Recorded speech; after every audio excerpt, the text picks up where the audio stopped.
আমার কপাল পুড়ছে গো, আমার পোলায় বন্ধামে বিয়ে করে আনছে। কে কোথায় আছো গো, এই অলক্ষীকে দূর করো, আমার সামনে থেকে সরাও একে।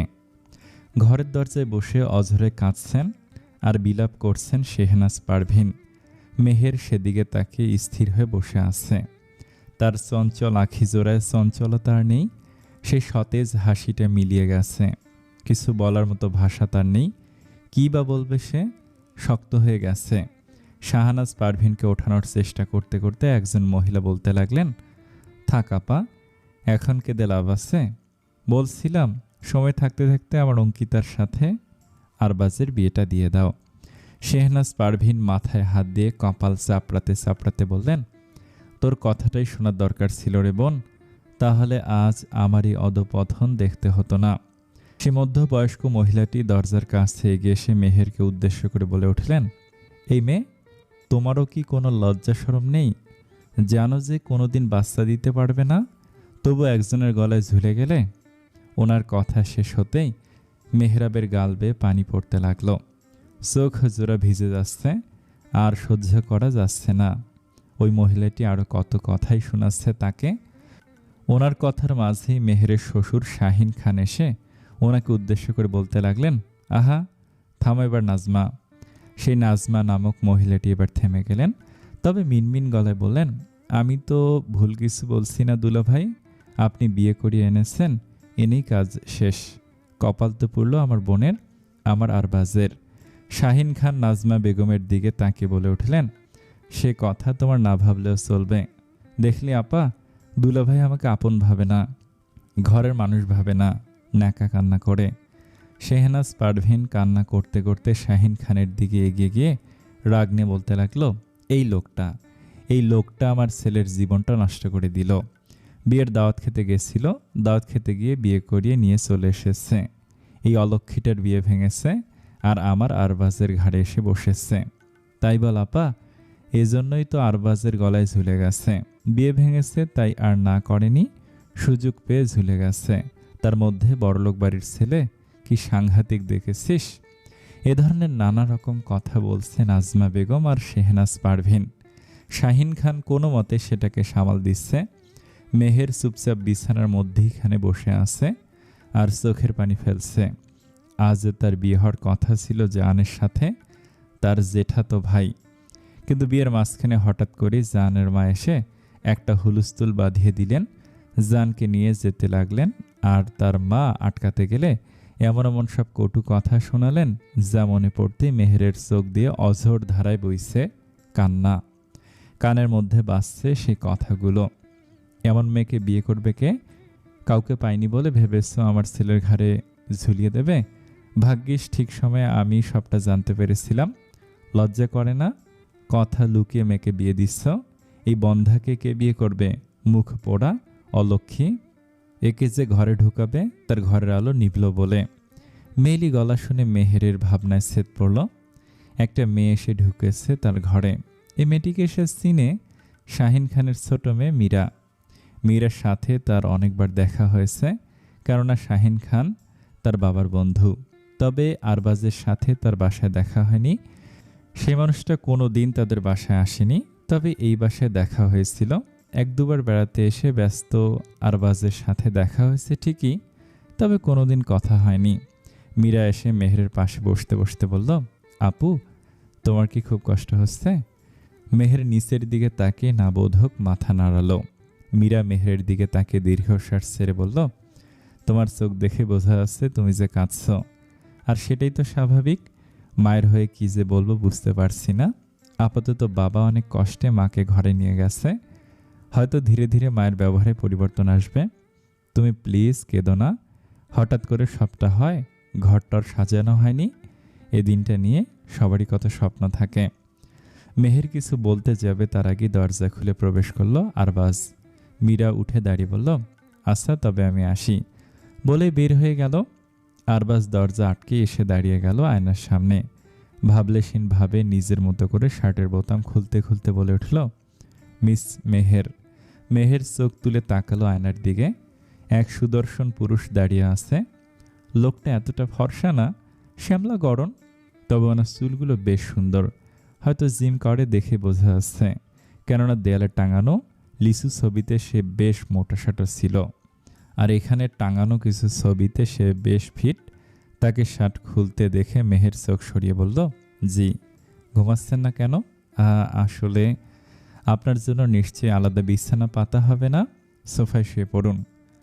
না না, আসলে সারাদিনে হয়তো ধকল গেছে, ঘুমিয়ে পড়ুন। মেহের বিছানা ছেড়ে উঠে দাঁড়ালো। আরবাজ ততক্ষণে টি শার্ট পরে ফেলেছে। মেহের ওর সামনে দাঁড়িয়ে বলতে লাগলো, আপনি এতটা স্বাভাবিক আছেন কি করে? অস্বাভাবিকের কি আছে? বিয়ে করে ঝামেলা মিটে গেল? মানেটা বুঝতে পারছেন না? আপনার মা আমাকে কত কিছু শোনাচ্ছে। আমি বলেছিলাম আমাকে বিয়ে করে দয়া দেখাতে। বলতে বলতে মেহের কেঁদে ফেললো আবারও। আরবাজ ভুরু কুঁচকে তাকিয়ে আসছে মেহেরের মুখ ও পানে। সে শক্ত গলায় বলে উঠল, তোমার সাহস কি করে হয় আমার সাথে এভাবে কথা বলার? আপনি লিসেন, বাবার কথায় তোমায় বিয়ে করেছি। তোমার তো কৃতজ্ঞ থাকার কথা, তুমি উল্টো গলা বাড়িয়ে কথা বলছো। বেয়াদব, এই ব্যবহারের কারণেই হয়তো তোমার কপালের এই দশা, রাগের চোটে। কপাল। বলতে বলতে মেহের কেঁদে ফেলল। কান্নার কারণে মেহেরের গলা আটকে আসছে। তুতলিয়ে তুতলিয়ে বলছে, আমার কপাল খারাপ বলে আজ না এভাবে জান বিয়েটা ভেঙে দিল। আমি কি ইচ্ছে করে বন্ধা? এতটুকু বলতে আরবার সামনে থেকে সরে গেল। মেহেরের দিকে পিঠ করে আসছে সে। বেশ বিরক্তি নিয়ে গম্ভীর গলায় সে বলে উঠল, আমি এসব কিছু শুনতে চাচ্ছি না, আমার এত সময় নেই। মেহের বাকরুদ্ধ হয়ে তাকিয়ে আছে।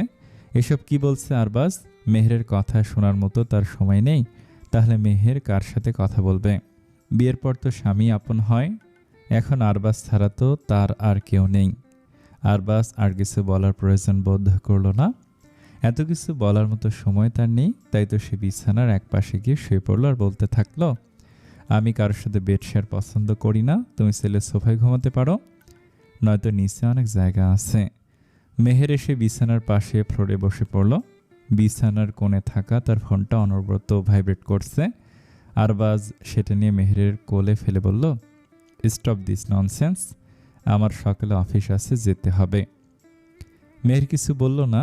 আরবাজ পিছন ফিরে শুয়ে পড়ল। মেহেরের মা শাপলা বেগমের কল এসেছে। মেহের কলটা ধরে কানে দিতেই তার মা বলে উঠল, কখন থেকে কল দিচ্ছি রে মা? চিন্তায় আমাদের সকলের অবস্থা খারাপ। তোর বাবা বলল তোর শাশুড়ি নাকি। এতটুকু শুনতেই মেহেরের আবারও চোখ জল ভরে এলো। মেহনাজ পারভিন তার মা বাবাকে নিয়ে কম কথাও তো বলেনি। সেসব কথা মনে পড়ে আর কষ্ট হচ্ছে। শাপলা বেগম মেয়ের অবস্থাটা বুঝতে পেরে বলতে লাগলেন, মারে সহ্য করে নে, কোনো টু শব্দ করিস না। তোর কপালে ছিল লেখা, কি আর করবি, তোর শ্বশুর বড় ভালো মানুষ, আমাদের এত বড় অপমান লাঞ্ছনা থেকে বাঁচালেন। আর আরবাজ কত ভালো একটা ছেলে, বাবার এক কথায় বিয়েতে রাজি হয়ে গেছে, মানুষের মতো মানুষ হয়েছে। মেহের মায়ের কথা শুনে বিছানায় শুয়ে থাকা আরবাজের দিকে তাকালো। লোকটা কি তাকে দয়া করলো? স্বামীর ভালোবাসা কি তবে তার ভাগ্যে আসলেই নেই? শাপলা বেগম মেয়েকে এটা ওটা বোঝালেন, বললেন যেন শ্বশুরবাড়িতে তার শাশুড়ির কথা কানে নিয়ে বসে না থাকে, এসব শুনতেই হবে। মেহের চুপচাপ সবটা শুনল। কখন যে ঘুমিয়ে গেল টেরও পেল না। আজানের শব্দে তার ঘুম ভাঙল। তাকে দেখল সে খাটে হেলান দিয়ে নিচে বসে ঘুমিয়ে গেছিল। চোখগুলো ফুলে গেছে কান্নার কারণে, মাথাও ব্যথা। আরবাজ বিছানায় উপর হয়ে ঘুম। মেহের উঠে গিয়ে গোসল করে নিল। তার কাপড়ের ব্যাগ থেকে শাড়ি বের করে পরে নিল। ফজরের নামাজ আদায় করে মুনাজাতে দুই হাত তুলে কাঁদতে কাঁদতে বলতে লাগলো, হে আল্লাহ, আমি জানি না আমার কোন পাপের শাস্তি আমি জগতেই পাচ্ছি। আমি জানি না আমি কি পাপ করেছি যাতে করে তুমি আমাকে মা ডাক শোনা থেকে বঞ্চিত করেছ। এত অপমান, অবহেলা, লাঞ্ছনা আমাকে সহ্য করতে হচ্ছে, আরও হয়তো সহ্য করতে হবে। আমার স্বামী আমাকে তার বাবার কথায় বিয়ে করেছে, কতদিনই বা রাখবে এই বন্ধাকে। মেহেরের চোখ দিয়ে পানি পড়ছে। আবার বলতে লাগলো, তবে নিশ্চয়ই তুমি উত্তম পরিকল্পনাকারী, নিশ্চয়ই তুমি যা করছো আমার ভালোর জন্যই। আমি তোমার উপর ভরসা করে আছি আল্লাহ, দেখা যাক আমার জীবনে নতুনভাবে রং লাগে কিনা। এভাবে আরও নানান কথা বলে মেহের মুনাজাত শেষ করল। নামাজ শেষ করে কিছু সময় কোরআন শরীফ পড়ল, তারপর উঠে চলে গেল ঘর থেকে বের হয়ে। এদিকে মেহের যেতে আরবাজ উঠে বসল, ভুরু কুঁচকে বলে উঠল, বিয়ে করেছি বলে আমার ঘরে যা ইচ্ছে তাই করছে, আমার ওয়াশরুম ব্যবহার করছে। মেহের রান্নাঘরে ঢোকার কিছু সময়ের মধ্যেই হঠাৎ মেহনাজ পারভিন এসে চেঁচামেচি শুরু করে দিলেন আর বলতে লাগলেন, বের হ আমার রান্নাঘর থেকে, বন্ধা মেয়ে একটা, আজ বড় বৌমা বাসায় আসবে, আমার বড় বৌমা এই রান্না করা খাবার কিছুতেই খাবে না, ওর 6 মাস চলছে, এত বড় রিস্ক আমি নিতে দিব না, বের হওয়া লক্ষ্মী, তোর ছায়া পড়তে দিব না। মায়ের চেঁচামেচি শুনে ঘর থেকে বের হয়ে এলো আরবাজ। ঘুম ঘুম চোখ নিয়ে চোখ ডলতে ডলতে ড্রয়িং রুমে এসে উপস্থিত হলো। শেহনাজ পারভিন দাঁড়িয়ে দাঁড়িয়ে মেহেরকে নানান রকম কথা শোনাচ্ছেন, আর মেহের চুপচাপ মাথা নিচু করে দাঁড়িয়ে আছে। তোমাকে আমি নিষেধ দিচ্ছি, আমার রান্নাঘরে ভুল করেও ঢুকবে না। আন্টি আমি তো চাচা। চুপ, তোমার এত সাহস, মুখে মুখে কথা বলো। মেহের চুপ হয়ে গেল, আরবাজ চুপ করে দাঁড়িয়ে বিষয়টা দেখছে। কিছু বলতে নিবে তার আগে শাহিন খান এসে উপস্থিত হলেন, আর শাহানাজ পারভিনকে উদ্দেশ্য করে বলতে লাগলেন, কি হয়েছেটা কি? সকাল সকাল এত চেঁচামেচি করবো না, এই অলক্ষ্মী মেয়েটা আমার রান্নাঘরে ঢুকে গেছে। ভালোভাবে কথা বলো। অলক্ষ্মী আবার কি? ভালোভাবে কথা বলবো। কি বলবো ভালোভাবে? আমার কপাল যা পোড়ার তা তো পুড়লই। বলতে বলতে রান্নাঘরে ঢুকে গেলেন। মেহের চুপচাপ মাথা নিচু করে দাঁড়িয়ে আছে। শেহনাজ পারভিন জোরে জোরে বাসনকোসন বের করছেন আর বলছেন, কত সাধ ছিল, একমাত্র ছেলে ধুমধাম করে বিয়ে দেব, সে গুড়ে বালি অবস্থা, আমার কপালে কি আর এত সুখ সয়? আরবাজ বিরক্তি নিয়ে মুখ দিয়ে শব্দ বের করে নিজের ঘরে চলে গেল। মীরা ঘর থেকে বের হয়ে বাবা আর মেহেরের দিকে এগিয়ে আসতে আসতে বলল, কি হয়েছে বাবা, এত চেঁচামেচি কেন? মা আবার শুরু করেছে। শাহিন খান দীর্ঘশ্বাস ফেললেন। মীরা চুপচাপ গিয়ে মেহেরের পাশে দাঁড়িয়ে গেল। শাহিন খান এগিয়ে গিয়ে মেহেরকে উদ্দেশ্য করে ধীর গলায় বলতে লাগলেন, তোর সম্মান রক্ষার্থে আর ভালো করতে আমি তোকে আরবাজের সাথে বিয়ে দিয়েছিলাম, কিন্তু আমি জানি না তোর ভালো করতে গিয়ে তোকে বিপদে ফেলে দিয়েছি কিনা। শেহনাজ যে এমন করবে এটা আমি ভাবিনি রে মা, তোর এই অপমানের জন্য দায়ী আমি, পারলে আমাকে মাফ করে দিস। বলে উনি নিজের ঘরের দিকে পা বাড়ালেন। মীরা মেহেরের কাঁধে হাত দিয়ে বলল, মন খারাপ করো না মেহের আপু, ও সরি মেহের ভাবি, বলে হালকা হাসল। মেহের মীরার দিকে তাকে হাসার চেষ্টা করলো। মীরা বলতে লাগলো, মায়ের কথাগুলো মাথা থেকে ঝেড়ে ফেলো, স্বামী ঠিক তো সব ঠিক, ভাইয়া তো আর তোমাকে কিছু বলেনি তাই না? মীরার কথা শেষ হতেই মেহের গভীর ভাবনায় চলে গেল। গতকাল রাতের কথা, আরবাজের ব্যবহারের কথা মনে পড়ে গেল। কেমন যেন লোকটা আজকেও ওনার সামনে এতগুলো কথা বলার পরেও উনি কিছু বললেন না। উনি যদি বিয়েতে মত নাই দেবেন তাহলে আগে কেন বললেন না? কেন বিয়ে করলেন, বা কেনই বা মেহেরকে এসব সহ্য করতে হচ্ছে? মীরার ঝাঁকুনিতে মেহেরের ঘোর কাটল। মীরা হালকা ঝাঁকুনিতে বলল, ভাবি কই চলে গেলা? কই না, না তো, চলো ঘরে যাই। আসলে কি আন্টি একা, মা তো তোমায় রান্নাঘরে যেতে না করছে, তাহলে তুমি যাবে কেন? একাই করতে দাও সব। তা কিভাবে হয়, আমি নতুন বউ হয়ে? বাদ দাও, চলো তো। বলতে বলতে মেহেরকে টেনে নিয়ে যেতে লাগলো নিজের ঘরের দিকে। মেহেরের মনে নানান চিন্তাভাবনা দানা বাঁধছে। কি থেকে কি হয়ে গেল, কত কিছু ভেবে রেখেছিল সে। এত আনন্দ সব এক নিমেষে শেষ। জান তো তাকে ভালোবাসে বলেই বিয়ে করতে চেয়েছিল।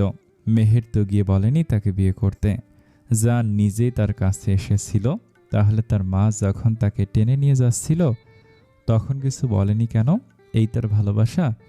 ভালোবাসা কি এমন হয়? মীরা ওয়াশরুমের দরজা খুলে বের হলো। মেহেরকে বিছানায় রেখে গেছিল সে।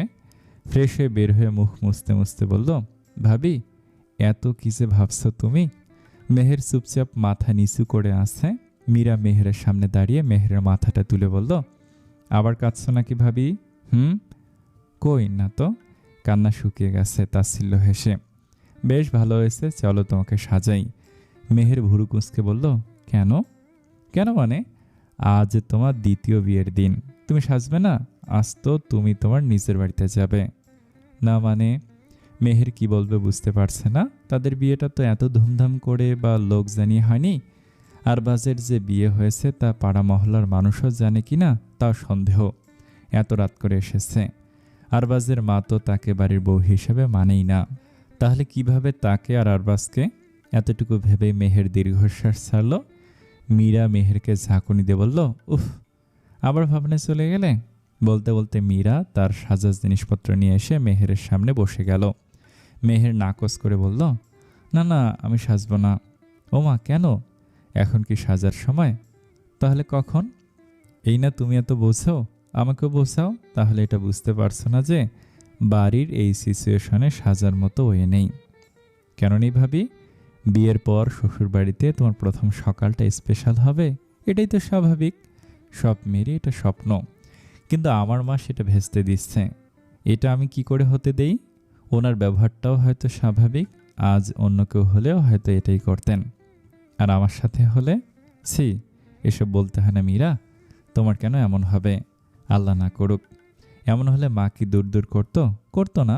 আমি যে তার মেয়ে, তাহলে তোমার বেলায়? এতটুকু বলতেই নাজমা বেগম এসে উপস্থিত হলেন দরজার সামনে। মীরাকে উদ্দেশ্য করে বলতে লাগলেন, কিরে, এখানে সাজতে বসেছিস? তোর মা হাত পুড়ে রান্না করছে, তোকে খেতে ডাকছে, আসছি।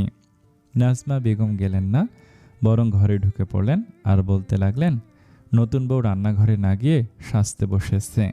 এমনিতেই তো শাশুড়ি দেখতে পারে না, এসব করলে শাশুড়ির মন জয় করবে কিভাবে? মেহের মাথা নিচু করে ফেলল। মীরা হালকা হাসলো, তারপর বলল, মাই তো রান্নাঘরে যেতে বারণ করেছে ভাবিকে। তাই বলে কি যাবে না? আপার বয়স হয়েছে, সে কি আগুনের সামনে রান্না করতে পারে? মেহের হঠাৎ কি ভেবে যেন বলে উঠল, এতদিন কে রান্না করেছে তাহলে? বেচারি এতটা ভেবে বলেনি কথাটা, মনের মধ্যে প্রশ্ন জায়গা করে ফেলেছিল। নাজমা বেগম চোখ বড় বড় করে বললেন, সেই কৈফত কি আমি তোমায় দেব নাকি? আমার বোনই করেছে রান্না, ও ছাড়া কে করবে? মেহের ঢোক গিলল, মহিলা তো অস্বাভাবিকভাবে বলছে কেন? নাজমা বেগম ঘর থেকে বের হতে হতে আপা আপা বলে ডাকছে। মেহের ঢোক গিলে বলল, মীরা, আমি কি ভুল কিছু বলে ফেলেছি? কই না তো। তাহলে উনি এমন করছেন কেন? যা ইচ্ছে করতে দাও। মেহেরকে নিয়ে ড্রয়িং রুমে এসে উপস্থিত হলো মীরা। আরবাজ বাদে সবাই খাবার টেবিলে বসে। নাজমা বেগম কি যেন ফুসুর ফুসুর করছেন শেহনাজ পারভিনের সাথে। শাহিন খান এসব দেখে বললেন, এবার কি খাবার পাবো? শেহনাজ পারভিন কিছু না বলে রুটি দিচ্ছেন প্লেটে। মীরা টেবিলের কাছে যেতে যেতে বলল, আমার অনেক খিদে পেয়েছে মা। বলতে বলতে মেহেরকে তার পাশে বসিয়ে দিল। শেহনাজ পারভিন ভুরু কুঁচকে বললেন, ওকে এখানে বসিয়েছিস কেন? ও কি এখানে খাবে নাকি? শাহিন খান এবার মেহনাজ পারভিনের দিকে ক্রোধ নিয়ে তাকিয়ে বলে উঠল, খাবার টেবিলে ঝামেলা হলে আমি কিন্তু ঘর থেকে বের হয়ে যাব শেহনাজ। মানুষকে মানুষ হিসেবে ভাবতে শেখো। ওকে, কি করেছে তোমায় ও? কেন খেতে পারবে না এখানে? আমি কি একবার বলেছি খেতে পারবে না? তোমার কথা শুনে তো তাই মনে হচ্ছে। এখন একটু চুপ করো, খেতে দাও। নাজমা বেগম বলতে লাগলেন, বাদ দে আপা, খেতে বস, তোরাই খা, আজ আর খাবার ঢুকবে না আমার গলা দিয়ে, বলেই চলে গেলেন। নাজমা বেগমও আপা আপা বলতে বলতে পিছনে যাচ্ছেন। শাহিন খান পানি খেয়ে উঠে বললেন, এক নতুন নাটক শুরু করেছে বাসায়, মেয়েটাকে শান্তি দিচ্ছে না। মীরা মেহেরকে খাবার বেড়ে দিল। মেহের কিভাবে খাবে? তার কি এই খাবার গলা দিয়ে নামবে? খিদেও মরে গেছে সে কখন। গতকাল দুপুরে নিজের বাসায় খেয়েছিল, এরপর থেকে একটুও পানি পেটে পড়েনি। খেয়ে নাও মা, লজ্জা পেও না। শাহিন খানের কথা শুনে মেহের কি বলবে বুঝতে পারছে না। এমন সময় আরবাজ এসে উপস্থিত হলো। ফর্মাল গেটআপে এসে টেবিলে তার বাবার পাশে বসে পড়ল। কারোর দিকে তাকানোর সময় নেই তার। টেবিলে বসে নিজের মতো রুটি তুলে নিয়ে খাওয়া শুরু করে দিল। অফিস যাচ্ছ নাকি? হ্যাঁ বাবা, আজ তোমার যেতে হবে না। আরবাজের হাত থেমে গেল। ভুরু কুঁচকে তার বাবার দিকে তাকিয়ে বলল, কেন বাবা? কেন মানে? নতুন বিয়ে হয়েছে, আজ তোমার বৌমাকে নিয়ে শ্বশুরবাড়ি যাওয়ার রীতি রয়েছে, তুমি কিনা বের হয়ে যাচ্ছ। আমাকে যেতে হবে বাবা, কাজে আমি ফাঁকি দিতে পারবো না। গম্ভীর গলায়, ফাঁকি দিতে তো বলছি না, ছুটি নাও। আমি আমার একটা ছুটি নষ্ট করব কেন বাবা? আমি বলেছি তাই। আজ যে শ্বশুরবাড়ি যাওয়ার রীতি আছে শোনোনি? আরবাজ চুপ হয়ে গেল। এত কথা বলার ইচ্ছে বা সময় কোনোটাই তার নেই। এত কথা বলা তার পছন্দ না। বাবা যে কেন তার কাজে এত বাধা দিচ্ছে সেটাও সে বুঝতে পারছে না। শেষমেশ চুপ থাকতে না পেরে বলে উঠল, বাবা, তুমি শর্তের কথা ভুলে যেও না। তুমি কিন্তু বলেছিলে যে তোমার কথা শুনলে আমার কথা তুমি মেনে নিবে। এসব কথা এখন কেন? তাহলে কখন বলবো বাবা? শাহিন খান কিছু বললেন না। মেহের চুপচাপ তাদের কথা শুনল। এতটুকু বুঝল যে আরবাজ আর শাহিন খান দুজনে একই ধাঁচের, একই রকম গম্ভীর। কিন্তু কিসের শর্তের কথা বলা হচ্ছে যেটা বুঝতে পারছে না সে, আর বুঝতেও চাইল না। মীরাকে উদ্দেশ্য করে আরবাজ বলে উঠল, মা কোথায়? ঘরে। খাবে না? না খেয়ে চলে গেছে। আরবাজ মেহেরের দিকে এক নজর তাকে বলল, এটাও নিশ্চয় এই মেয়েটার জন্যই। মায়ের ঘরে ঢুকতে ঢুকতে আরবাজ বলে উঠল, তুমি খাওনি এখনো মা? শেহনাজ পারভিন তখন বিছানায় বসে কান্না করছেন, আর পাশেই নাজমা বেগম বসে আছেন। শেহনাজ পারভিন আরবাজের কথার কোনো উত্তর না দিল। নাজমা বেগম বলে উঠলেন, দুলাভাই খেতে দিল কই আমার আপাকে? আরবাজ তার খালার কথার কোনো জবাব দিল না। অন্যের কথা শুনে কিছু বলা পছন্দ না। সে নিজেই তার মায়ের মুখ থেকে সবটা শুনবে। তাই তো সে তার মায়ের সামনে বসে বলে উঠল, এই নাও খাবার এনেছি, খেয়ে নাও। আমার খাওয়া নিয়ে তোদের এত ভাবতে হবে না। কেন ভাবতে হবে না মা? ভাববি কেন? আমি কে? আমাকে কি তোরা গুরুত্ব দিস, নাকি ন্যাকা কান্না কেঁদে? এসব কি বলছো মা তুমি? তোমায় গুরুত্ব দেব না, এটা হতে পারে? বলতে বলতে রুটি ছিঁড়ে মায়ের মুখের সামনে ধরল আরবাজ। শেহনাজ পারভিন মুখ ঘুরিয়ে বলে উঠল, খাবো না আমি। তুই, তোর বাপ আর তোর বউকে খাওয়া। তুমি আগে খাও। বললাম তো খাবো না। কেন মা, কি হয়েছে? তোর বাবা আমাকে জানায় তাই বলে? ওই মেয়েটার জন্য। ওই মেয়েটার জন্য আমাদের মধ্যে ঝগড়া হয়। ওর জন্য কি এখন বুড়ো বয়সে আমরা আলাদা হয়ে যাব? কিসব বলছো মা? যা সত্যি তাই। তোর বিয়ে দেওয়ার আগে আমায় একবার কল করেছিল তোর বাবা, জিজ্ঞেস করার প্রয়োজন বোধ করেছিল। আমার অবস্থাটা বোঝ, আমিও তো একটা মা। আচ্ছা, কি করলে খাবে তুমি? আমি যা বলবো তা কি তুই করতে পারবি? হ্যাঁ, বলে দেখো। ততক্ষণে মীরা এসে মায়ের ঘরে ঢুকেছে। চুপচাপ দাঁড়িয়ে দাঁড়িয়ে কাহিনী দেখছে। শেহনাজ পারভিন চোখ মুছে বলে উঠলেন, তুই ওই মেয়েটাকে নিয়ে ওর বাপের বাড়ি যাবি না। আরবাজ ভুরু কুঁচকে তার মার দিকে তাকিয়ে রইল। শেহনাজ পারভিন আবার বলে উঠলেন, আমি চাই না পাড়া প্রতিবেশীরা এই বিয়ের খবর জানুক। দু একটা পরিবারের খবর লিখতে হবেই, ওটা সামলানো যাবে। তবে পুরো মহল্লায় ছড়িয়ে যেন না যায় সে ব্যবস্থা করতে হবে। শাহানাজ পারভিনের সাথে তাল মিলিয়ে নাজমা বেগম বলে উঠলেন, হ্যাঁ, না হলে আরবাজের লাইফে একটা দাগ লেগে যাবে। আরবাজ কিছু সময় কি যেন ভাবল। আসলে তার বাবা তাকে এমনভাবে আদেশ দিয়েছে যে ও সেখানে নাও করতে পারেনি, আর এখন তার মা তাকে রীতিমতো বাধ্য করছে। মীরা এসব দেখে বিড়বিড় করে বলতে লাগলো, যেতে দিবে না সরাসরি বললেই হতো, নাটক করার কি দরকার ছিল? আমার মাঝে হঠাৎ এতটা পাল্টে যাবে আমি ভাবতেও পারিনি। কথাটা বিড়বিড় করে মীরা ঘর থেকে বের হয়ে গেল। আরবাজ কিছু সময় ভেবে দীর্ঘশ্বাস ছেড়ে বলল, আচ্ছা, তুমি যে বলবে তাই হবে, এবার খেয়ে নাও। শেহনাজ পারভিন বেশ খুশি হলেন। খুশি মনে খাবার খেয়ে নিলেন। নাজমা বেগমও বেশ উচ্ছ্বসিত হয়ে বললেন, আরবাজের মতো ছেলে হয় না, লাখে একটা। শাহানাজ পারভিন খাওয়া শুরু করলেন। হঠাৎ কলিং বেল বেজে উঠতেই নাজমা বেগম বলতে লাগলেন, মনে হয় বৌমারা এসে গিয়েছে। শেহনাজ পারভিন খাবারের প্লেট হাতে তুলে নিতে নিতে বললেন, চলো চলো। উনি খাবারের প্লেট সমেতে বের হয়ে গেলেন। পিছনে নাজমা বেগমও যাচ্ছেন। আরবাজের একটা কল আসায় ও সেখানে দাঁড়িয়ে কথা বলতে লাগলো। মূলত অফিসে না যাওয়ার বিষয়ে তার একটা দরকারি কল এসেছে। এদিকে ঘর থেকে বের হয়ে নাজমা বেগম দরজা খুললেন। দরজার বিপরীতে থাকা অন্তঃসত্ত্বা মেয়েটিকে উদ্দেশ্য করে হাসি মুখে বললেন, বৌমা কেমন আছো? মেয়েটি হাসি মুখে একবার তার পাশে দাঁড়ালো, হাজব্যান্ডের দিকে তাকালো, পুনরায় নাজমা বেগমের দিকে তাকিয়ে হালকা হেসে বলল, এই তো মা, চলছে। শেহনাজ পারভিন এগিয়ে এসে বলতে লাগলেন, আরে আরে ভিতরে এসো। শরীফ বাবা ভিতরে আয়। আয়শা বৌমা এসো। আয়শা আর শরীফ হাসি মুখে ঘরে ঢুকল। 6 মাসের অন্তঃসত্ত্বা আয়শাকে সোফায় বসিয়ে নাজমা বেগম আর শেহনাজ পারভিন সামনের চেয়ারে বসে পড়লেন। শেহনাজ পারভিন মীরাকে উদ্দেশ্য করে ডাকতে ডাকতে বললেন, মীরা, তোর ভাবি এসেছে, পানি নিয়ে আয় তো। মীরা তখন মেহেরের সাথে বসে কথা বলছিল। মেহেরের এখন মেন্টালি সাপোর্টের খুব দরকার। এমন সময় ডাক পড়ে সে ঘর থেকে বের হলো। মেহেরও বের হবে ভাবলো। একা একা সে কী বা করবে, কিন্তু ঘর থেকে বের হতে ধাক্কা লাগলো আরবাজের সাথে। হয়তো সে মীরার কাছে এসেছিল, কপালে টক্কর লাগায় মেহের বেশ ব্যথা পেল। এত শক্ত কপাল বলে কথা।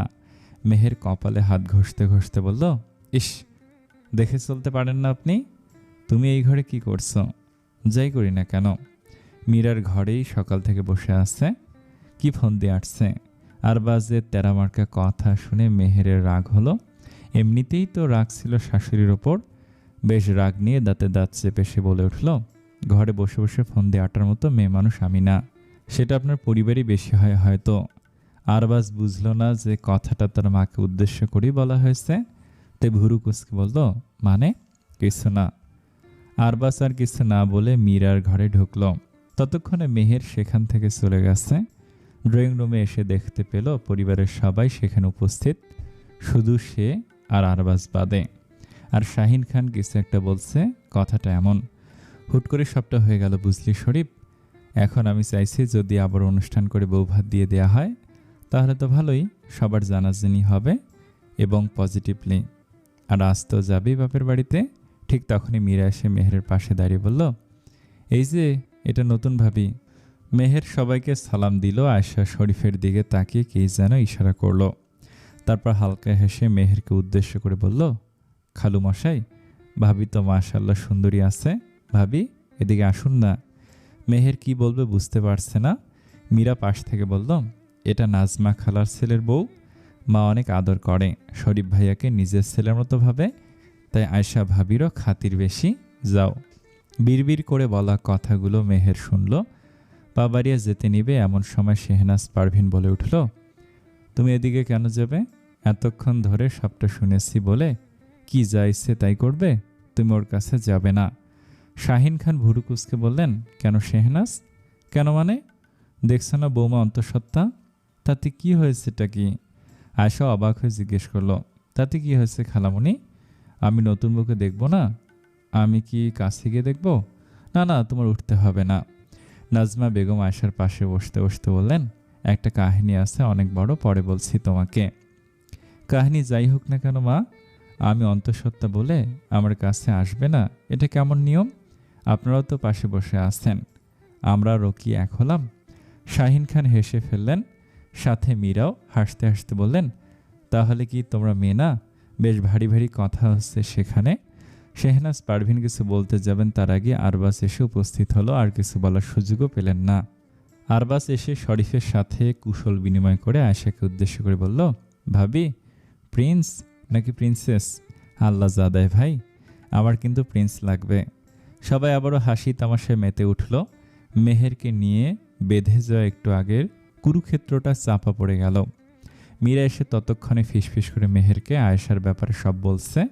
শাহিন খান আরবাজকে উদ্দেশ্য করে বললেন, তোমরা রেডি হচ্ছ না কেন? যাবে না? না বাবা, যাব না। শাহিন খান ভুরু কুঁচকে তাকালেন আরবাজের দিকে।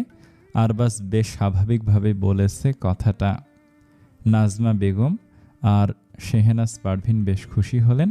দুজনেই চোখাচোখি করে বেশ ইশারায় কথা বলে নিলেন। কেন যাবে না? শেহনাজ পারভিন এবারও বললেন, আমি বলেছি তাই যাবে না। কেন যাবে? কেন যাবে মানে? ওদের বিয়েটা কোনো বিয়েই না। অতগুলো মানুষের সামনে কবুল বলে বিয়ে করেছে, আর তুমি বলছো বিয়েই না? বিয়েটা কি ছেলে খেলা নাকি? ওই মেয়ে আর ওর পরিবার ফাঁসিয়ে বিয়ে করিয়েছে। আমি প্রস্তাব দিয়েছিলাম ওদেরকে শেহনাজ। এভাবে এক কথা দু কথায় ওরা ঝগড়া শুরু করে দিচ্ছে। আরবাজ আর শরীফ চেষ্টা করছে দুজনকে থামানোর। একটা সময় আরবাজদের হঠাৎ করে মনে পড়ল তার মায়ের বলা কথাটা। তার মানে কি সত্যি মেহেরের জন্য তার বাবা মায়ের ভিতর একটা দূরত্ব বেড়ে যাচ্ছে? একটা বাইরের মেয়ের জন্য তারা কেন সাফার করবে? আরবাজ আর মেহেরের বিয়ের 3টা দিন পার হয়ে গেছে না, এখনও শেহনাজ পারভিন একবারও ভালোভাবে কথা বলেনি মেহেরের সাথে। তবে আগের চেয়ে একটু শান্ত হয়েছে। কটু কথা শোনায় ঠিকই, কিন্তু মেহের নিজের ঘরের ভিতরে থাকায় তা শুনতে পায় না। নিজের ঘর আর কই, সে মূলত বেশিরভাগ সময় মীরার ঘরেই থাকে। মীরার ঘরে বেশ অনেক বড় বইয়ের আলমারি আছে, সেখানে অনেক উপন্যাসের বই আছে। মেহের সেগুলো পড়ে সময় কাটায়। নিজের মনের দুঃখগুলো থেকে কিছু কিছু সময়ের জন্য বের হয়ে আসতে চায়। আরবাজের ঘরে শুধু রাতে ঘুমায়, তাও সোফায়। এই তো যেমন এখনও সে মীরার ঘরে আলমারির সামনে দাঁড়িয়ে বই পড়ছে। এমন সময় আয়শা এসে মীরের ঘরে ঢুকলো। ঢুকে বলতে লাগলো, উপস, মীরা তো কলেজে, মনেই থাকে না আমার। মেহের বই থেকে চোখ সরিয়ে ততক্ষণ তাকালো আয়শার দিকে। আয়শা পেটে হাত দিয়ে দরজায় দাঁড়িয়ে। মেহের বই রেখে একটু এগিয়ে এসে বলল, তাতে কি হয়েছে ভাবি? আপনি কি কিছু বলবেন? কিছু লাগবে? না, তেমন কিছু না, আসলে অনেক একা একা লাগছে, কেউ নেই, কার সাথে কথা বলবো, মা আর খালামণি তো বাইরে গেল। মীরা হেসে কিছু বলতে গিয়েও বলল না, হাসিটা মিলিয়ে গেল। তার শাশুড়ি তো আয়শার থেকে দূরে থাকতে বলেছে তাকে। মেহেরকে চুপ থাকতে দেখে আয়শা হাসি মুখে বলে উঠল, কিন্তু তুমি তো আসছো, চলো দুজন মিলে গল্প করি। এমনিতেও তো নতুন বউদের কত কিছু বলার থাকে। হ্যাঁ আসলে না, মানে। আয়শা এসে বিছানায় বসে পড়ল। মেহের তখনও সেখানে দাঁড়িয়ে। আয়শা মেহেরের দিকে তাকিয়ে বলল, কি হলো? মেহের চুপ করে দাঁড়িয়ে আছে। আয়শা বিষয়টা বুঝতে পেরে মুচকি হেসে বলল, তুমি কি খালামণির ওসব কথাগুলো ভেবে আমার কাছে আসছো না? কি বলবো বুঝতে পারছি না ভাবি। তুমি এসো, বসো তো পাশে, আন্টি যদি এসে দেখেন। কিছু হবে না, এসো। মেহের ধীর পায়ে এগিয়ে এসে পাশে বসে পড়ল। আয়শা হালকা হেসে বলল, আমি এসব বাজে কথা বিশ্বাসও করি না, আর মানিও না, বুঝলে?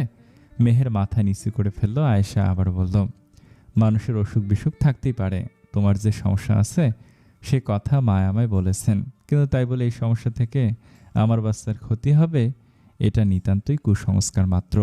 মেহের ছলছল চোখে তাকালো আয়শার দিকে। আয়শা মুচকি হেসে বলল, আমার একটা বোন আছে, ওরও বয়স তোমারই মতো।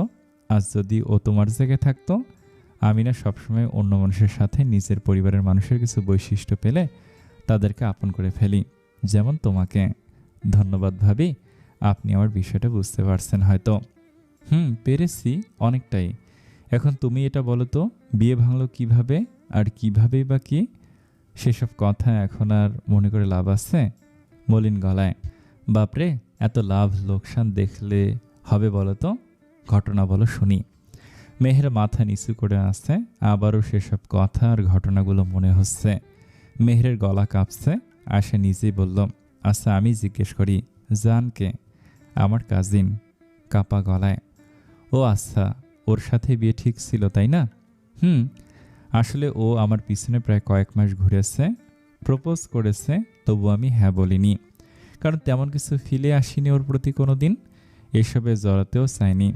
কিন্তু তারপর ওরা প্রস্তাব দিয়েছে, আম্মু আব্বুর কথার ওপর না করিনি, আমিও রাজি হয়ে গেছিলাম, কেননা জান বলেছিল ও আমায় ভালোবাসে। এই অবধি তো সব ঠিক। তারপর বিয়ের দিন সকালে আমি একটু অসুস্থ হয়ে যাওয়াতে আমাকে হাসপাতালে নিয়ে যাওয়া হয়, কিন্তু রাতে বিয়ে থাকায় বিকেলে চলে আসি। বিয়ের ঠিক আগ মুহূর্তে জানের মা এসে আমার ডাক্তারি রিপোর্ট ছুঁড়ে মারেন, আর অকথ্য ভাষায় জানা তাই বলেন। বলতে বলতে মেহেরের চোখ ভিজে যায়, তবু নিজেকে সামলে বলে উঠল, ওনার ভাষ্য মতে আমরা আগে থেকে নাকি জানতাম যে আমি মা হতে পারবো না। বিশ্বাস করুন, আমরা কিছুই জানতাম না। বলতে গিয়ে মেহেরের হেসকি উঠে গেল। আয়শা মেহেরের কাঁধে হাত দিয়ে বলল, চুপ চুপ, ওকে আর কিছু বলতে হবে না, আমি বুঝেছি। মেহের চুপচাপ কান্না করছে আর নিজে নিজেই বলছে, আঙ্কেল তখন আমাদেরকে অপমানের হাত থেকে বাঁচাতে আরবাজের সাথে আমার বিয়ে দেন। আঙ্কেল আমার বাবার ছোটবেলার বন্ধু, অনেক ভালো বন্ধু। বুঝলাম, হয়েছে, এবার চুপ, আর কাঁদো না। আর ওই ছেলেটা কি মায়ের আসল ধরে চলে গেল? মেহের উপর নিচ মাথা নাড়ালো। কাপুরুষ একটা। মেহেরের ইচ্ছে হলো আরবাজকে নিয়েও কিছু বলার, কিন্তু কিছু বলার আগে হঠাৎ নাজমা বেগমের আওয়াজ শোনা গেল। ঘরে ঢুকতে ঢুকতে বলছেন, আয়শা, কই তুমি মা? ঘুমাও নাকি? আয়শা এ ঘর থেকে জবাব দিল, আমি এ ঘরে মা। বলে উঠে দাঁড়ালো আর বলে উঠল, মা এসেছে, দেখি কি বলে। মেহের মাথা নাড়ায়। আয়শা যেতে নিতেই পড়ে যেতে নিল, অমনি ওর পেটে হাত দিয়ে ওকে সামলে নিল মেহের, আর চোখ বড় বড় করে বলে উঠল, সাবধানে ভাবি। কি হতে পারত? আয়শা ধাপ করে বিছানায় বসে পড়ল, বুকে জোরে জোরে শ্বাস নিচ্ছে। কি হতে পারত এখন? নাজমা বেগম রুমের দরজা থেকে পুরো ঘটনাটা পরোক্ষ করলেন আর বলতে লাগলেন, তোমার সাহস কি করে হলো আমার বৌমার পেটে হাত দিলে? এখন যদি কিছু হয়? আপা, এই আপা। নাজমা বেগমের গলা শুনে শেহনাজ পারভিন ছুটে এলেন, তারপর বলতে লাগলেন, কি হয়েছে আবার? তোমার ছেলের বউ আমার আয়শার পেটে হাত দিয়েছে, এখন যদি কিছু হয়? তার দায় কে নেবে? এই বন্ধা নিবে? কি বলছিস? আয়শা ঠিক আছো? এই মেয়ে, তোমার সাহস কি করে হয় ওর পেটে হাত দেওয়ার? তোমাকে না ওর থেকে দূরে থাকতে বলেছিলাম? ইস, কি একটা অবস্থা। আয়শা এবার কথা বলার সুযোগ পেল। তারপর জোরে জোরে শ্বাস নিতে নিতে বলল, আমি একটুর জন্য পড়ে যাইনি, আমার আত্মা এখনো কাঁপছে। কই আপনারা আমাকে ধরে পানি টানি দিবেন, তা না করে আপনারা ওকে দোষ দিচ্ছেন। এগুলো কেমন স্বভাব? আচ্ছা হয়েছে, না এবার চলো ঘরে গিয়ে শুবে। নাজমা বেগমের কথার প্রত্যুত্তরে আয়শা বলে উঠল, না হয়নি, আমাকে বলতে দিন মা, আটকাবেন না। শোনো বৌমা, বললাম তো, বলতে দিন আমাকে। মেয়েটা একে তো নতুন, তার উপর আপনাদের এসব অত্যাচার। ও আমাকে না ধরলে আমি পড়ে যেতাম, ব্যথা পেতাম, সিরিয়াস কিছু হতে পারত। ও আমায় বাঁচিয়েছে, আর আমার মনে হয় না যেই হাত আমাকে বাঁচিয়েছে সেই হাত আমার বাচ্চার কোনো ক্ষতি করবে। এসব আপনাদের নিতান্তই কুসংস্কার আর জেদ মাত্র। এতটুকু বলতেই মেহের কাঁদতে কাঁদতে দ্রুত পায়ে হেঁটে বাইরে চলে গেল। আয়শা উঠে দাঁড়ালো, দীর্ঘশ্বাস ছেড়ে বলল, এগুলো স্বভাব পাল্টান মা। আজ আমাকেও হয়তো এসব করতেন যদি আমার বরের চাকরি না থাকতো। আজ চাকরি আছে বলে আমার ভাষণগুলো শুনছেন, তা আমার ভালোই জানা আছে। চলুন, এবার বাসায় যাওয়ার সময় হয়েছে। আমি বাপের বাড়ি ছিলাম বলে এখানে থেকেছেন, আর কত, এবার চলুন নিজের সংসারে। বলেই হেঁটে ঘর থেকে বের হয়ে গেল। মনের সব রাগ আজ উগড়ে দিয়েছে আয়শা, কেননা এমন সময় গিয়েছে যখন এই বৌমা বৌমা করা নাজমা বেগমও তার সাথে জঘন্য ব্যবহার করেছে। কেন? তখন শরীফ আর সে দুজনেই স্টুডেন্ট ছিল বলে। আজ এত দরদ কেন? তার স্বামীর চাকরি আছে বলে। তবে শাহানাজ পারভিন বরাবরই তাকে ভীষণ আদর করে। এখন যে কেন এমন হয়েছেন সেটাও বুঝতে পারছেন না। মানুষ বড়ই অদ্ভুত। একটা মানুষের থেকে একটা চাকরির দাম কত বেশি। চাকরি মানুষের ব্যবহারকে কিনে নেয়। নাজমা বেগম তার জলজ্যান্ত উদাহরণ। রাত 11টা পার হয়ে যাওয়ার পরেও আজ এখনও আরবাজ বাসায় ফেরেনি। আরবাজের মা কিছু সময় খাবার নিয়ে টেবিলে বসেছিলেন, সেটা মেহের দেখেছে। তবে আরবাজ আর তার মাকে কল দিয়ে বলেছে বসে না থাকতে, তাই তিনি খাবার ঢেকে রুমে চলে গিয়েছেন। এদিকে মেহের কিছুতেই ঘুম আসছে না। শত হোক আরবাজ তো তার হাজব্যান্ড। মেহের ডিসাইড করলো সেই জেগে থাকবে। বেশ কিছু সময় পর কলিং বেল বাজলো। আরবাজ ভেবেছিল তার মা হয়তো তখনও জেগে, কিন্তু তার ধারণা ভুল প্রমাণিত করে মেহের দরজা খুলল। আরবাজ ভুরু কুঁচকে বলে উঠল, তুমি? মেহের দরজা হতে সরে দাঁড়ালো, তারপর বলল, ভিতরে আসুন। তুমি এত রাতে জেগে কেন? আপনার জন্য অপেক্ষা করছিলাম বলতে পারেন। আরবাজ ড্রেসিং টেবিলের সামনে দাঁড়িয়ে ঘড়ি খুলছিল। মেহেরের এই কথা শুনে অবাক হয়ে তাকালো মেহের দিকে, তারপর বলল, কেন? এটা আমার দায়িত্ব তাই। দায়িত্ব? হ্যাঁ দায়িত্ব। আপনি আপনার দায়িত্ব থেকে সরে যেতে পারেন, কিন্তু তাই বলে তো আমি পারবো না। হালকা হেসে, আমি আমার দায়িত্ব থেকে সরে যাইনি। বাদ দিয়ে সেসব কথা, খেতে আসুন। খাবো না আমি, ব্যস্ত গলায় বলে আরবাজ ওয়াশরুমে যেতে লাগলো। মেহের পিছন থেকে বলে উঠল, আপনার অপেক্ষায় আমিও কিছু খাইনি। আরবাজের কানে গেল কথাটা, কিন্তু কিছু বলল না। মেহের উত্তর না পেয়ে নিজে গিয়ে টেবিলে বসল। তার ভীষণ খিদে পেয়েছে। এই লোকটার জন্য না খেয়ে থাকার মানেই না। ভেবেছিল একসাথে খাবে। এদিকে আরবাজের কানে এখনও কথাটা বাজছে, মেহের তার জন্য খায়নি। এমন তো কখনো হয়নি যে তার জন্য কেউ না খেয়ে থেকেছে, তার মা ছাড়া। না চাইতো আরবাজের মনে একটা ভালো লাগা কাজ করলো। মেহের খাবার বেড়ে বসে খেতেই হঠাৎ করে আরবাজ চেয়ার টেনে নিল, তারপর চেয়ারে বসে ভাত মেখে খেতে লাগলো। মেহের অবাক হয়ে গেল, চোখ বড় বড় করে তাকিয়ে রইল। মাত্র হাত দিয়েছিল ভাতে, মাখতেও পারেনি। মেহের ভুরু কুঁচকে বলল, খাবেনি যেহেতু আগে বলতেন, আমি খাবার বাড়তাম। কোনো সমস্যা নেই। কেন, তোমার সমস্যা কোনো? খেতে খেতে তো সমস্যা হবে না। এটা আমি বেড়েছিলাম খাওয়ার জন্য, আর একটা বেড়ে নাও। মেহের ফোঁস করে শ্বাস ফেলল, তারপর প্লেট নিয়ে ভাত বাড়ল আর বিড়বিড় করে বলতে লাগলো, খাবে না খাবে না বলে ঠিকই খেতে এসেছে। কিছু বললে? মেহের না বোধক মাথা নাড়ায়, তারপর বিপরীত চেয়ারে বসে খেতে শুরু করলো। আরবাজ খেতে খেতে জিজ্ঞেস করলো, মা খেয়েছে? ঘুমিয়ে গেছে তাই না? আরবাজের মেহেরের দিকে চোখ গরম করে তাকালো। মেহের খাওয়ায় ব্যস্ত। আরবাজ হাত ধুয়ে পানি খেলো, তারপর গ্লাসটা একটু জোরেই রাখলো টেবিলে। মেহের ভুরু কুঁচকে তাকালো সেদিকে। আরবাজ দাঁতে দাঁত চেপে বলল, কথা বলছো না কেন? মেহেরের খাওয়া শেষ, হাত ধুয়ে পানি খেলো। আরবাজ ভুরু কুঁচকে মেহেরের কাণ্ড দেখছে। মেহের পানি খেয়ে ঢেকুর তুলে বলল, ভাল্লুকের মতো করছেন কেন? কি, আমি ভাল্লুক? রাগী গলায়। তা নয় তো কি, আমি খাওয়ার সময় কথা বলা পছন্দ করি না। আই ডোন্ট কেয়ার তুমি কি পছন্দ করো না করো, আমি জিজ্ঞেস করেছি আর তুমি উত্তর দিতে বাধ্য। বই গেল বলে মেহের বাসনগুলো কিচেনে রেখে রুমে চলে গেল।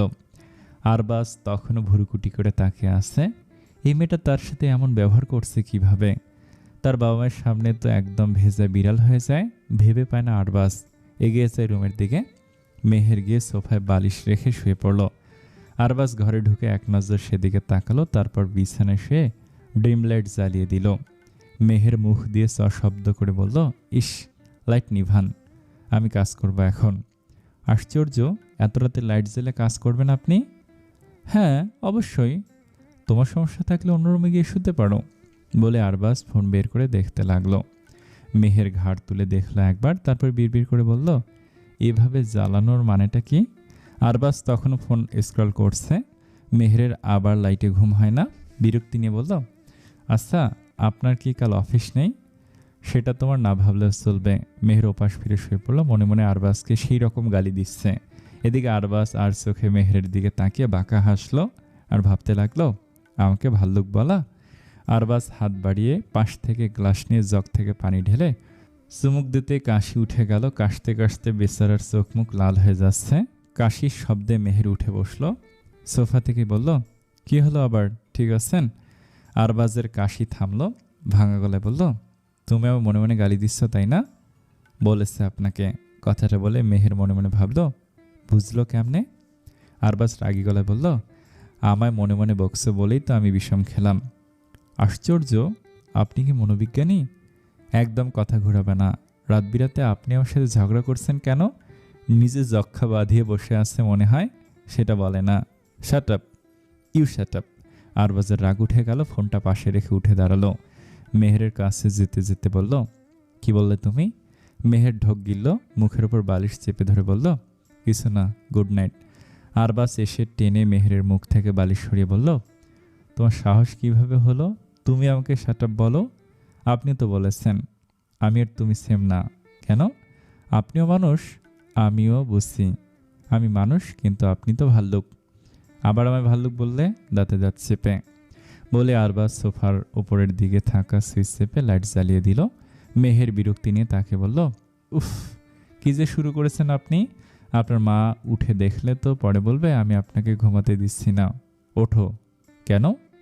বলতে বলতে মেহের উঠে বসলো। আরবাজ মেহেরের হাত ধরে দাঁড় করিয়ে দিল আর রাগী গলায় বলল, কি বলেছিলে আবার বলো দেখি। মেহের খেয়াল করলো রাগে আরবাজ ফায়ার হয়ে যাচ্ছে। বেচারার চোখগুলো বড় বড় হয়ে গেছে। মনে হয় কেউ কোনোদিন এভাবে খাপায়নি, তাই এমন সিরিয়াসলি নিচ্ছে। মেহের মুখ চেপে হেসে বলল, ভাল্লুক বলেছি, ভাল্লুক, শুনেননি বাবা? আর কিছু বলার আগে আরবাজ মেহেরের বাহুতে হাত দিয়ে মেহেরকে নিজের সাথে মিশিয়ে নিল। মেহেরের মুখ বন্ধ হয়ে গেল। আরবাজ এমনভাবে তার বাহু চেপে ধরেছে যে সেখানে মেহের ব্যথা পাচ্ছে। আতকে উঠে বলল, আহ, ব্যথা পাচ্ছি হাতে। আমাকে এসব বাজে কথা বলার কিভাবে সাহস পেলে তুমি? ছাড়ুন আমাকে। আরবাজ আরো শক্ত করে চেপে ধরল। মেহেরের চোখ দিয়ে পানি বেরিয়ে গেল। আরবাজ দাঁতে দাঁত চেপে বলল, আমাকে এসব কখনো বলবে না, মাইন্ড ইট, বলেই ছেড়ে দিল। মেহেরের বেশ রাগ হলো। আরবাজ পিছন ঘুরে বিছানার দিকে যেতে নিলে মেহের গিয়ে বিছানায় শুয়ে পড়ল আরবাজের আগে। আরবাজ ভুরু কুঁচকে বলল, এটা কি হলো? বেশ হলো। তুমি আমার জায়গায় শুয়েছ কেন? আমার ইচ্ছে। তুমি তো ভালোই দোষী মেয়ে, যতটা ভালো ভেবেছিলাম ততটা না। আমি এমনই। আপনি আমাকে ব্যথা দিয়েছেন কেন? এটা আপনার শাস্তি। কি বললে? তুমি আমার শাস্তি দেবে? উঠো বলছি। আমি উঠব না। আপনার ইচ্ছে থাকলে পাশে জায়গা রেখে শুয়ে পারেন, আমি কিছু মনে করব না। আমার বিছানা, আমার ঘর, তুমি মনে করার কে? তাহলে শুয়ে পড়ুন। আরবাজ তবু দাঁড়িয়ে রইল। বেড শেয়ার করা তার মোটেও ভালো লাগে না, কেননা রাতের বেলায় তার পুরো বিছানায় লাগে। মেহের মুচকি মুচকি হাসছে আর মনে মনে বলছে, একদম ঠিক হয়েছে, এখন থেকে এভাবে ঘুমাবো।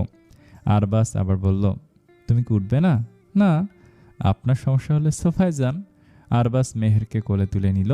মেহের অবাক হয়ে গেল। জীবনে প্রথম কোনো ছেলের কোলে উঠে মেহের চুপ হয়ে গেল। আরবাজকে এতটা কাছ থেকে সে কোনোদিন দেখেনি। আরবাজের গায়ের গন্ধটা সে প্রবলভাবে পাচ্ছে। আরবাজ তাকে তুলে সোফায় ছুঁড়ে মারতেই তার ধ্যান ভাঙল।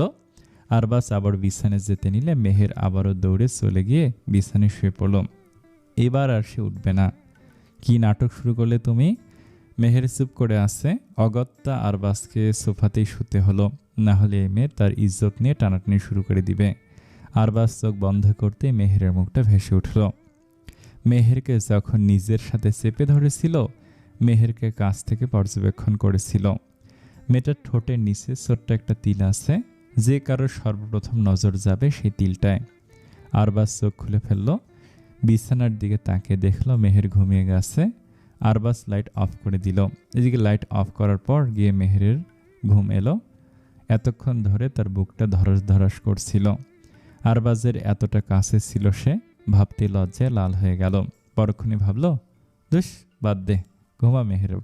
সকালবেলা ঘুম থেকে উঠে মেহের লক্ষ্য করল আরবাজ সোফায় গম্ভীর হয়ে বসে আছে, ঘাড়ে হাত দিয়ে।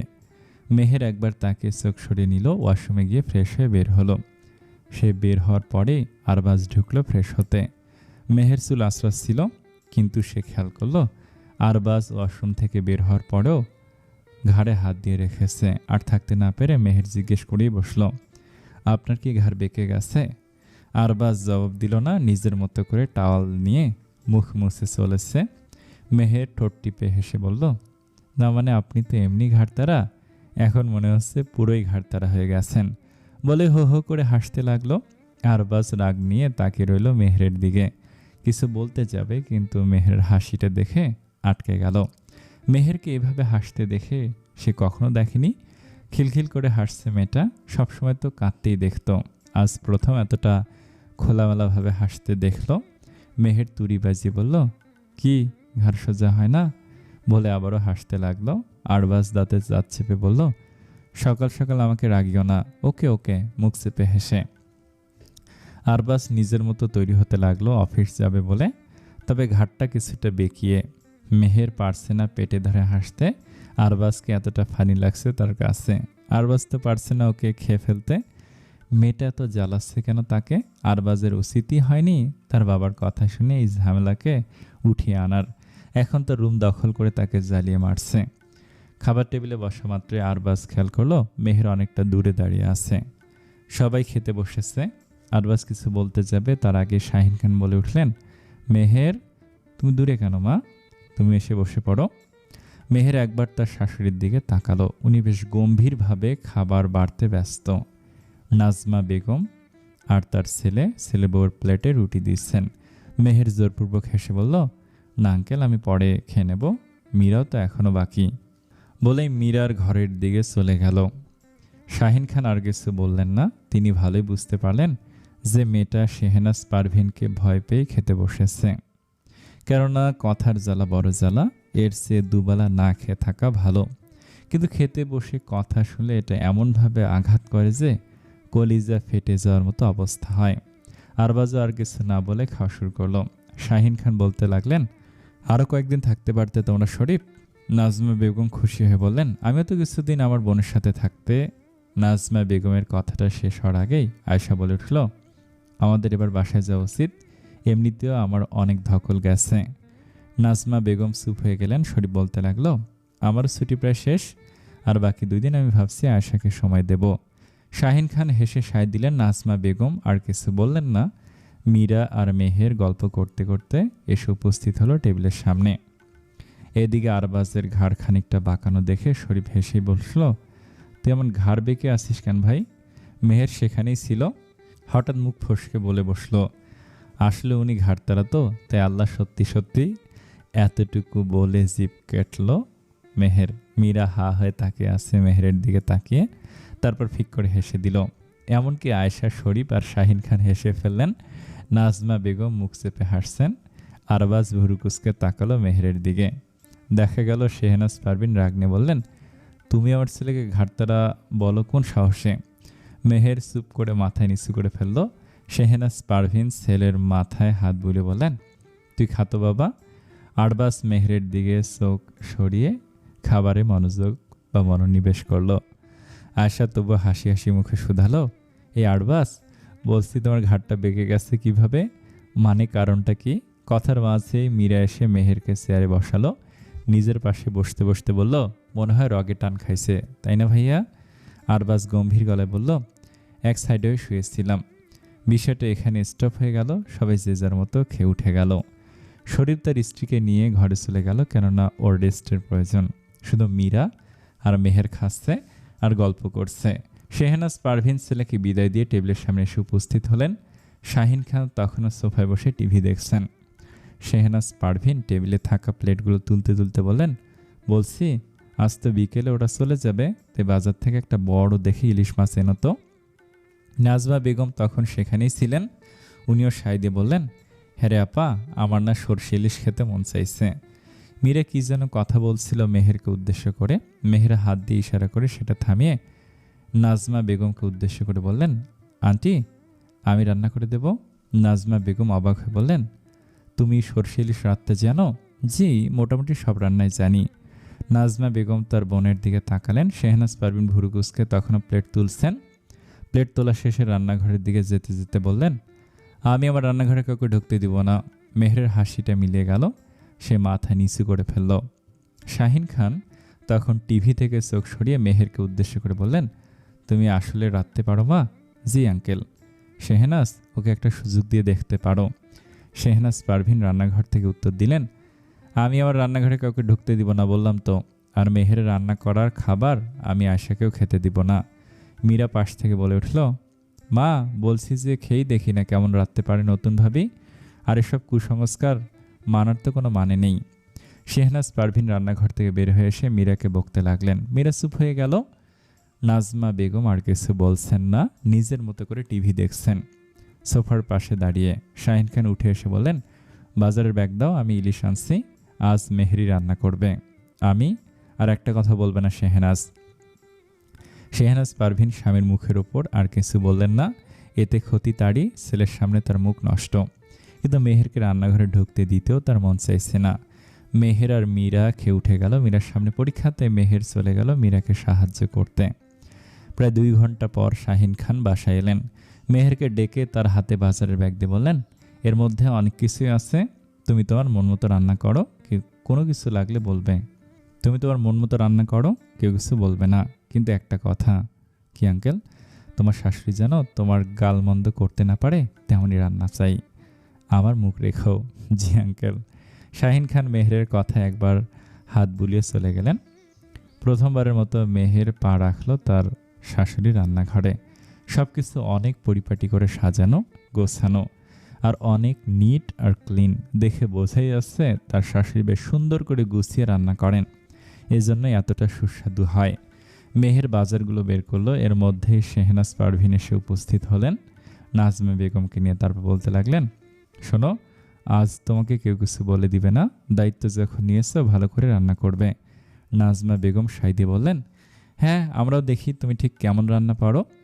মেহের মাথা নাড়ালো। শেহনাজ পারভিন আর নাজমা বেগম চলে গেলেন।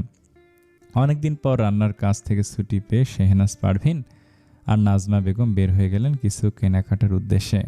এমনিতেও বোন আজকে চলে যাবে, তাই শেহনাজ পারভিন বেশ সময় কাটাচ্ছেন বোনের সাথে। এবার মাছ কাটতে গিয়ে মেহের পড়ল বড় বিপত্তিতে। রান্না তো করতে জানে, কিন্তু মাছ তো কাটতে জানে না। মেহের ঢোক গেল, এবার কি হবে? ইউটিউব দেখে কি কোনোভাবে মাছ কাটা যায় না? মেহের পায়চারি করতে করতে ভাবলো কি করা যায়। এমন সময় মীরা এসে উপস্থিত হলো, কিন্তু মাছের গন্ধ তার সহ্য হয় না। তাই সে বাইরে দাঁড়িয়ে বলল, কি হয়েছে ভাবি, এমন করে পায়চারি করছো কেন? আরে জলদি রান্না করো, পরে তো শেষ হবে না, আর শেষ না হলে মা কিন্তু আবার কথা শোনাবে। কাহিনী হয়ে গেছে নখ কামড়াতে কামড়াতে। কি হয়েছে আবার? আমি তো মাছ রাঁধতে জানি, কিন্তু কাটতে তো জানি না। হায় খোদা, আগে বললেই তো হতো, বাবা একের মাছ কেটে আনতো বাজার থেকে। ধুর, আমার তো মনেই ছিল না। মনটা ভাইয়ের কাছে থাকলে এখানে বসবে কি করে? চুপ করতো, মুখ ভেঙসি কেটে। কি ভুল বললাম আমি? হয়েছে, এখন আইডিয়া দাও তো। মীরা তার বাবাকে ডাকার জন্য চলে যাচ্ছে। এমন সময় আয়শা আস্তে আস্তে এসে উপস্থিত হলো রান্নাঘরের সামনে আর বলতে লাগলো, মা, বলছিলাম যে। এতটুকু বলে আটকে গেল। মেহেরকে দেখে বলল, ওমা, তুমি এখানে? ওহো, তোমাকে তো মা আজ রাত্রে বলেছে। হ্যাঁ ভাবি, কিন্তু বিপদে পড়ে গেছি। ওমা কেন? ঠিক তখনই মীরা এসে দাঁড়ালো আর বলতে লাগলো, ভাবি বাবা মনে হয় বাইরে গেছে। আয়শা ভাবি, জানো কি হয়েছে? মেহের ভাবি রাত্রে জানে কিন্তু মাছ কাটতে জানে না। এ বাবা, এমন হলে তো আজ খালামণি তোমাকে রেহাই দিবে না। ধুর, তোমরা শুধু নেগেটিভ ভাবো। এর চেয়ে একটু বলে দাও না কিভাবে কি করব। মেহেরের কথা শুনে আয়শা মীরাকে বলল একটা চেয়ার আনতে। চেয়ার নিয়ে আসতেই সে দরজার সামনে বসে গেল আর মেহেরকে বলতে লাগলো, নাও শুরু করো, আমি বলে দিচ্ছি। আয়শা মেহেরকে বলে দিতে লাগলো। অতটা না পারলেও মোটামুটিভাবে পারলো, কেননা এক দুবার বাসায় থাকতে কেটেছিল, কিন্তু অতটা ভালো করতে পারে না। বিধায়ক একটা পিসের সাইজ কেমন যেন হয়ে গেছে, তা দেখে আয়শা আর মীরার সে কি হাসাহাসি। শেহনাজ পারভিন আর নাজমা বেগম সব এসে ঘরে ঢুকেছেন।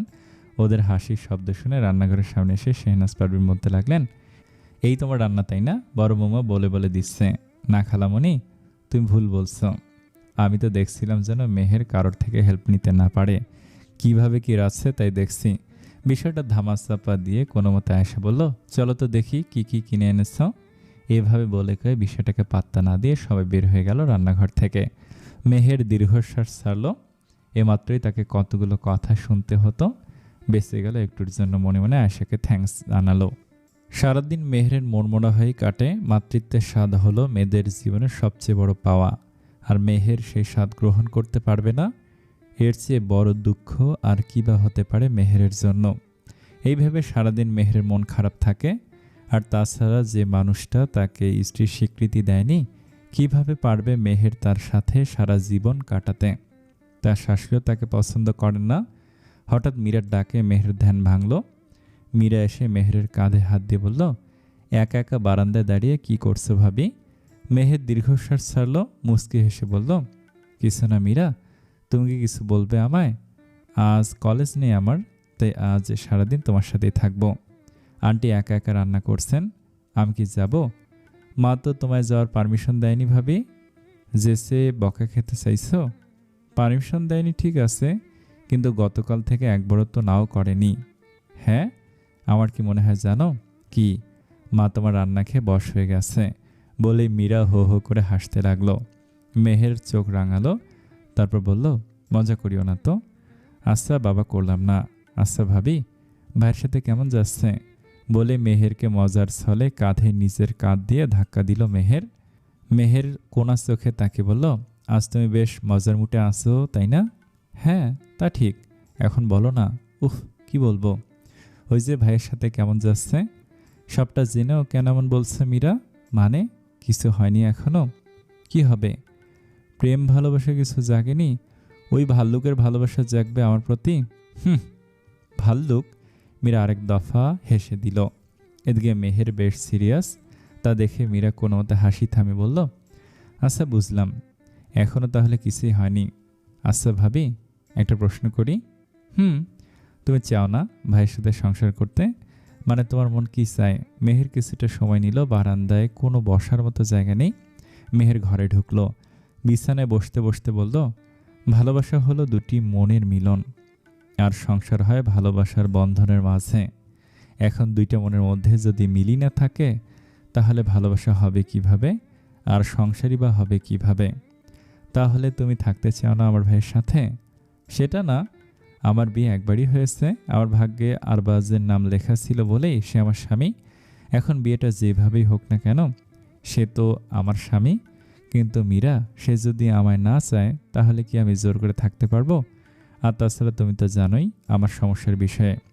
কেই বা তার জীবন নষ্ট করবে আমার জন্য? বলতে বলতে মেহের মাথা নিচু করে ফেলল। মীরা কি বলবে বুঝতে পারছে না। মেহের কাঁপা গলায় বলল, আরবাজের সাথে আমার সম্পর্কটা হয়তো কখনো ঠিক হবে না। উনি আমায় কোনো দিনও স্ত্রীর স্বীকৃতি দিবেন না, কেননা উনি আমায় ভালোবেসে বিয়ে করেননি, করেছেন আঙ্কেলের কথায়, আমাদের সম্মান বাঁচাতে। আর আমার এত বড় সমস্যার পরেও উনি আমাকে কেনই বা মেনে নেবেন? আমার তো মনে হয় কদিন পরে উনি আমায় ডিভোর্স দিবেন। এতটুকু বলে মেহের ডুকরে কেঁদে উঠল। আর থামানো গেল না। নিজেকে হঠাৎ করে কেঁদে ফেলায় মীরা হকচকিয়ে গেল। মেহেরকে শান্ত করার চেষ্টা করে বলতে লাগলো, ভাবি ভাবি দেখো, হাল ছেড়ে দিও না তো। এভাবে তো চললে হবে না, তাই না? সংসারটা এখন তোমারই। সবার মনে জায়গা করে তোমারই নিতে হবে। বিয়েটা যেভাবেই হোক না কেন হয়ে তো গেছে, নিয়তির লিখন তো আর পাল্টানো যাবে না, তাই না? আল্লাহ হয়তো তোমার ভালোর জন্যই ভাইয়ের সাথে তোমার বিয়ে লিখে রেখেছেন। মেহের মীরার কথা শুনে কোনো মতে নিজেকে থামালো, তারপর শান্ত হলো। মীরা চোখের পানি মুছতে মুছতে বলল, তুমি তো মনে হয় রাতেও কাঁদো, তাই না? ইস, কালো হয়ে যাচ্ছে চোখের নিচে, আর কেঁদো না। মেহের নিজেকে সামলে নিল, নিচের দিকে তাকিয়ে বলল, আচ্ছা মীরা, একটা কথা বলি। কি? আমি কি তোমার ঘরে ঘুমাতে পারি? হ্যাঁ অবশ্যই। কিন্তু কেন বলো তো? ভাইয়া কিছু বলেছে? মেহের কি বলবে বুঝতে পারছে না। আরবাজ যে তাকে সোফায় ঘুমাতে বলে সেটা কি আর মীরাকে বলতে পারবে? হাজার হোক সেটা একটা প্রাইভেট কথা, কিভাবে বলবে সে? মীরা হয়তো বুঝে গেছে, তাই সে মেহেরকে প্রশ্ন করল না। হালকা হেসে বলল, আচ্ছা আজকে থেকে আমার সাথেই রাতে থেকো। মেহের মাথা দুলালো। হঠাৎ মেহেরের শাশুড়ি মীরাকে ডাকতে লাগলেন আরবাজের রুমের দরজা থেকে, কিন্তু ঘরে ঢুকলেন না। মেহের আর মীরা উঠে দাঁড়ালো। মেহের সামনে গিয়ে বলতে লাগলো, আন্টি, আপনি বাইরে দাঁড়িয়ে রাখছেন কেন? ঘরে আসলেই তো হতো। এখন কি আর ছেলের ঘরে ঢুকতে পারবো? এখন ঢুকতেও তো পারমিশন লাগবে। আর কারো পারমিশন নিয়ে কাজ করার মতো দিন আমার এখনো আসেনি, বলে মুখ বেঁকিয়ে ফেলল শেহনাজ। পারভিন মেহের হাসার চেষ্টা করে বলল, এটা কি আপনি বলছেন আন্টি? আপনার ছেলের ঘরে ঢুকতে আপনার পারমিশন নিতে হবে? শেহনাজ পারভিন মেহেরের কথার উত্তর দেওয়ার প্রয়োজন বোধ করলেন না। মীরাকে উদ্দেশ্য করে বললেন, মীরা, রান্নাঘরে আয়। হ্যাঁ আমি? হ্যাঁ তুই। শ্বশুরবাড়ি যেতে হবে না? ওখানে কি কাজ করবি না, নাকি ম্যাম সাহেব সেজে বসে থাকবে আর বুড়ো শাশুড়িকে খাটাবি? মেহের আর মীরা ঠিকই বুঝলো যে কথাটা মেহেরকে উদ্দেশ্য করেই বলা হয়েছে। তাই তো মীরা মেহের দিকে তাকালো। মেহের বলতে লাগলো, আন্টি, ওর কষ্ট করা লাগবে না, আমি করে দেই। কি করবে তুমি? রান্না? মানে আপনি যদি পারমিশন দেন তাহলে রান্নাটা করে দেই। ভয় ভয়ে বলল মেহের। ধরেই নিল তার শাশুড়ি এখন তাকে ধুয়ে দিবে। শেহনাজ পারভিন কড়া গলায় বললেন, সকালে কার পারমিশন নিয়ে গেছিলে যে এখন পারমিশন লাগবে? না আসলে ঢং। যাও, যা পারবে করো গিয়ে, আজ যে শরীর ভালো না আমার। মেহেরের খুশি দেখে কে, খুশি হয়ে সে প্রায় শেহনাজ পারভিনকে জড়িয়ে ধরলো। জড়িয়ে ধরে বলল, থ্যাংক ইউ। মীরার চোখ বড় বড় হয়ে গেল। মেহের কি খুশির চোটে পাগল হয়ে গেল নাকি? শেহনাজ পারভিন বেকায়দায় পড়ে গেলেন আর বলতে থাকলেন, এই কি হচ্ছেটা কি? মেহের ছেড়ে দিল, জোরপূর্বক হেসে বলল, সরি সরি সরি আন্টি, আসলে বেশি এক্সাইটেড হয়ে গেছিলাম, নাটক যত সব। মেহের রান্না করতে চলে গেল, পিছন পিছন মীরাও গেল। শেহনাজ পারভিন ওদের যাওয়ার তাকিয়ে রইলেন, তারপর একটা দীর্ঘশ্বাস ছাড়লেন।